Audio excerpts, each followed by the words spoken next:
Hi everyone, my name is Mary, and I recently found out that my sister sold me on TikTok. Can you imagine? I felt like a dog, or like a thing that someone has the right to sell and do whatever they want with. I was so outraged that I almost pulled all of her hair out. Anyways, now I will tell you more about why she decided to do this and what came out of it. And before I start, please like the video, write comments, and subscribe to the channel. To do this, you need to click just one red button. Thanks. So my sister Zoe and I didn't really get along. I often envied her new purchases on which she spent all her money. I couldn't afford it because I was saving money for something more serious. For college. Don't think we don't have parents to take care of it. I just wanted to create a safety cushion for myself because the admission was already this year. I had little time left.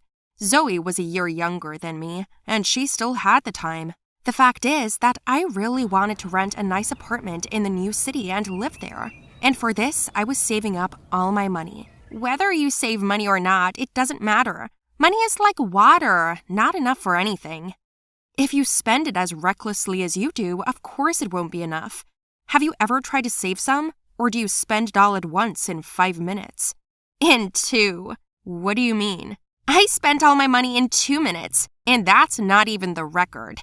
Bragging in vain. For example, I am saving my money. For what? For college. The time will come for you too, but you don't seem to think about it.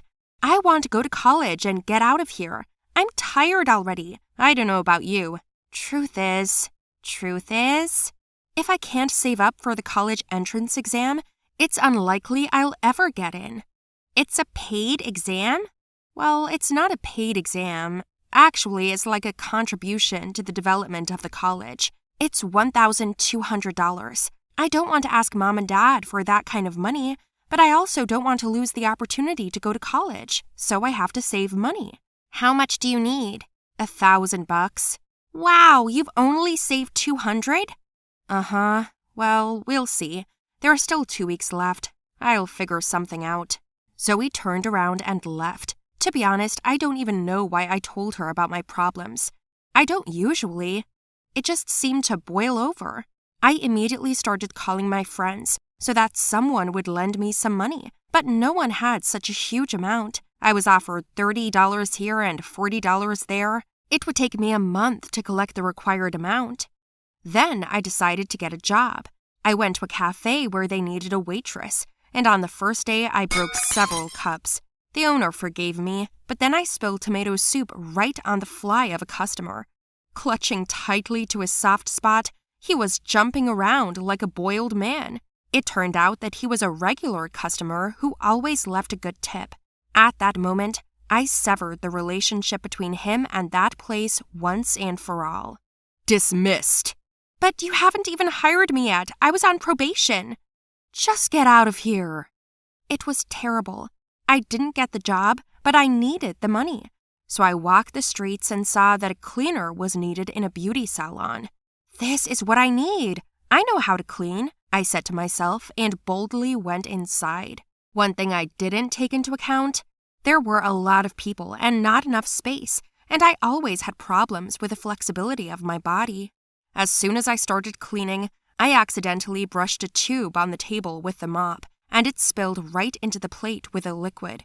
The beautician applied this liquid to the hair of a client, a rich, blonde 40-year-old with everything wrapped in foil. After 30 minutes, when the foil was removed, an eerie shout sounded through the salon. What's wrong with my hair? What did you do to it? How on earth is it green? My daughter's wedding is in 2 hours. Are you kidding me? I knew that if they found out it was me, the master would beat me up badly. So I just left and never showed up again. I sat on the ground not far from my house, drinking water and thinking about the terrible day I'd had. I thought it couldn't get any worse. Then I walked into my room, feeling frustrated and mentally saying goodbye to college. Then my sister came into my room. You look terrible. None of your business. Just saying. Listen, come with me. I'm not going anywhere today. Come on, I need your help. I have a guy coming over for a date. I don't care for him, but it would be a shame to stand him up. He'll just see you, I'll tell him you're my sister, and he'll leave. You take care of your boyfriends. I've never asked you for help, have I? I'll buy you a cheeseburger. Make it a double. We went to the restaurant, I sat down at the table, and Zoe said she'd be right back and left. Then her boyfriend showed up and began to flirt with me. I tried to convey that I'm not my sister, but he was like, "But you're Mary, right?" "Yes, how do you know?" "You look exactly the same as in the photo. I love girls without filters, all natural." "What filters? What photo? What are you talking about?" "About the auction." "What auction?" I'd already realized that it was all Zoe's doing, and I made the guy tell me. I was so angry that I could barely restrain myself from flipping the table over in the restaurant. I went outside, and after a few meters, Zoe caught up with me. "I knew you'd act like a savage." "What the hell, Zoe? What were you thinking?" "I sold you on TikTok. More accurately, a date with you.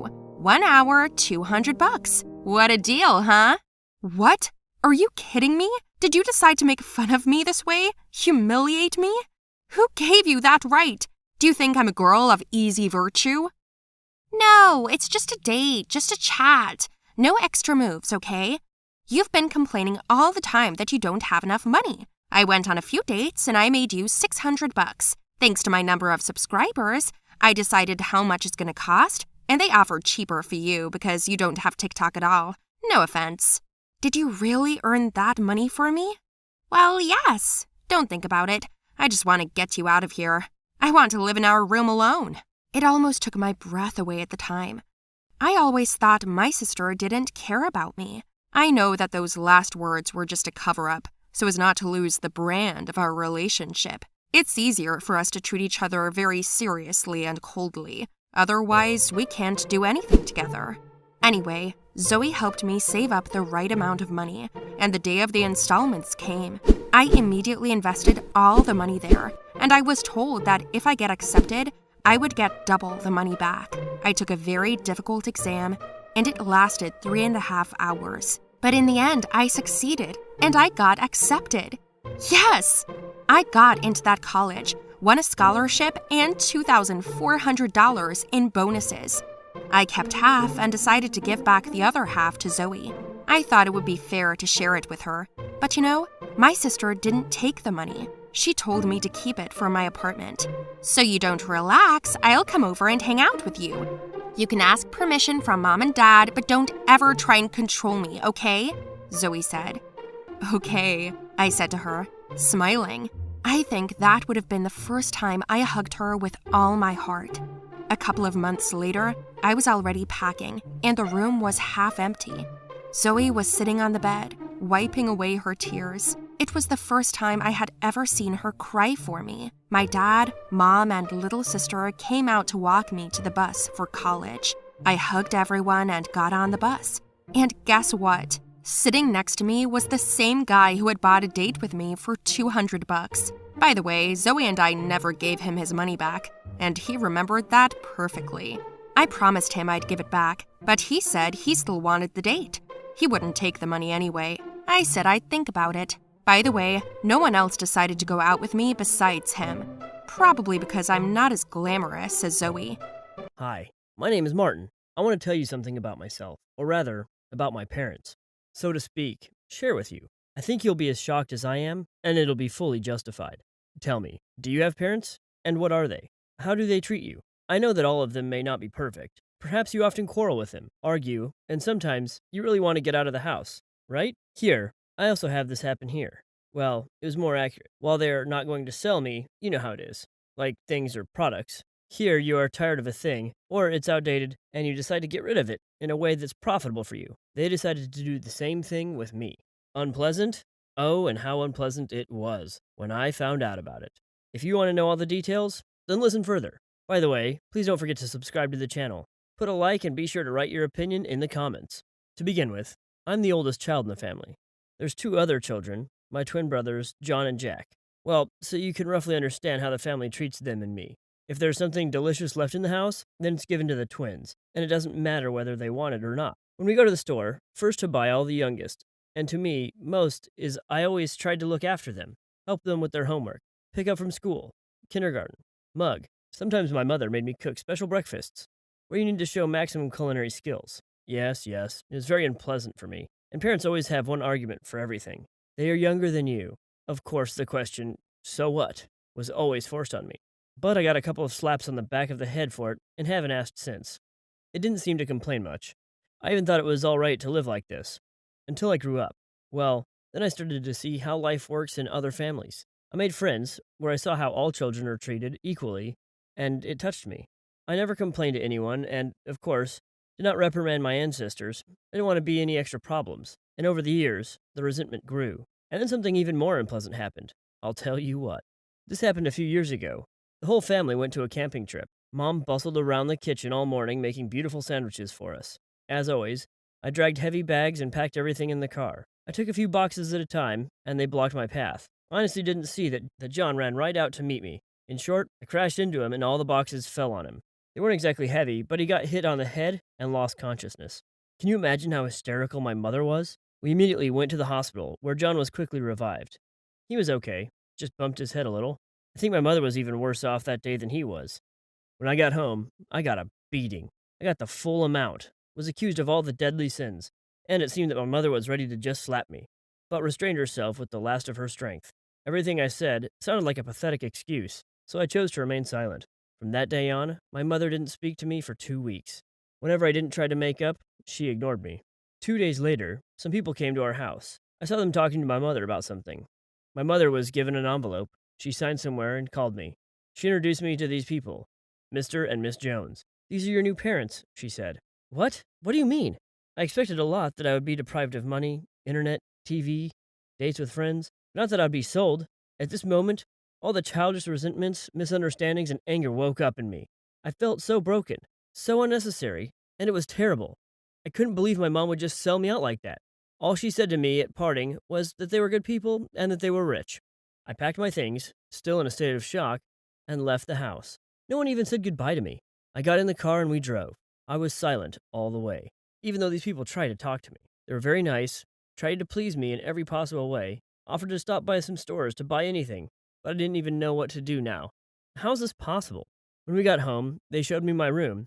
I didn't leave it for 3 days. I didn't want to eat or drink. My new parents were worried. They tried to feed me, lured me with goodies, but I refused flatly. I needed time to digest the events.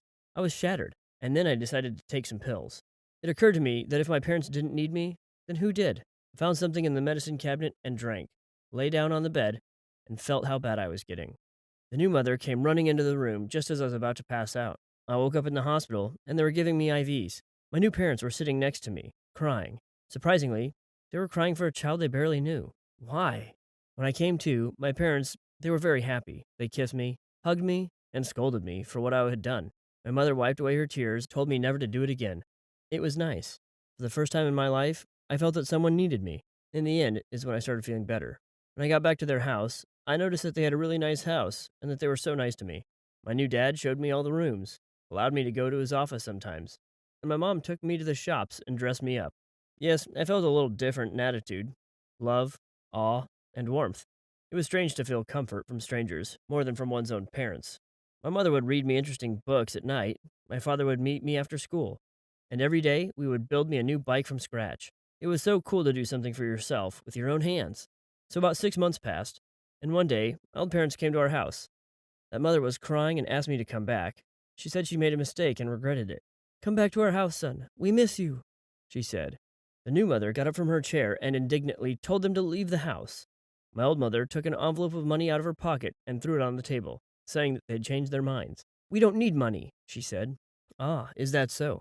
All your life you've been abusing him, hating him, humiliating him in every possible way, selling him to us for a measly $10,000, and now you have decided to take him away, allegedly out of good feelings? Do you think I don't know that my son is being offered $500,000 to someone who will lead him to an old man Francis?" my mother shouted. I sat there and didn't understand what was happening. Old Mom wiped her eyes and started talking to me, like she misses me so much and loves me. I asked the new mother who Francis was. Then my mother told me that in fact, when I was born, I had real parents and they were my new parents. It so happened that my grandfather, Francis, being a very influential man, told his son to give his first child to him to raise. He planned to take the child and to take it to another country to raise as their heir to the empire. But my parents loved me very much, so they didn't want to give me up. They left me with a babysitter named Selena to hide me for a while, and when my parents came back for me, I was gone. Selena said that I was stolen from her, but in fact, she sold me to people who couldn't have children of their own. I grew up in a new family, but when I was 9 years old, my parents had their own children, and I fell by the wayside, and then I became a burden. We've been looking for you all these years, but we had to do it quietly, without making any noise, so that your grandfather wouldn't take you away from us, and he seems to have found out about you, and is now offering $500,000 to catch you, the father said. My old parents pretended they had nothing to do with it. There was silence in the air. I still didn't really understand what was going on, but my real mom sat down next to me and hugged me. She said there was no way in the world she was going to give me up to anyone now. The guests got up and left, with the psycho taking their money again, and we're now deciding what to do and how to hide from the annoying grandfather. This is my story, friends. So now I'm even glad that I was sold, because I got my own parents, and also became rich.